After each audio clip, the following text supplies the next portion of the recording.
church on Sunday. Hands up all the churchgoers here. Look at this. Oh my God, that's wonderful. Well, you know, people don't go to church like they used to anymore.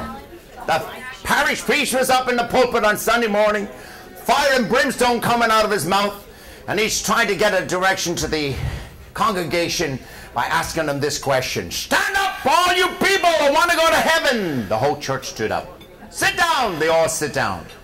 Stand up, all you people who want to go to hell. Casey stood up. Said, surely you don't want to go to hell, Casey. Well, he says, Father, didn't want to see you stand up there by yourself.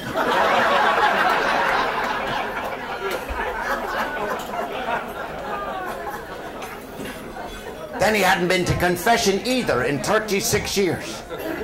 Isn't that a long time to be not confessing your sins? So he goes in one particular day. Bless me, Father, I have sinned. He says, what is your sin, my son? He said, last night I had a dream that I had an affair with a married woman. Good God, he said, you should be ashamed of yourself. Was it Mrs. Clancy by any chance? Father, I can't tell you that. Wouldn't be right. Was it Mrs. Flanagan? Father, I can't tell you that. Was it Bridget O'Flynn? Father, I can't tell you, and that's that. Well, he says, then I can't give you absolution. Well, he says, then, Father, I'll have to go elsewhere. So he's leaving the church, and his good buddy comes up to him, and he says, well, how'd you make out with the Father? Did you tell him everything you told me this morning? He says, I did. So, well, what happened? Did he give you absolution? He says, no, wouldn't give it to me. He wanted to know the names of the girls. I wouldn't tell him.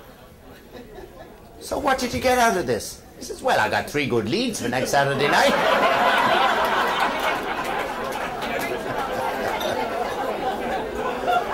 I wish I could be out there enjoying this with you, honest to God.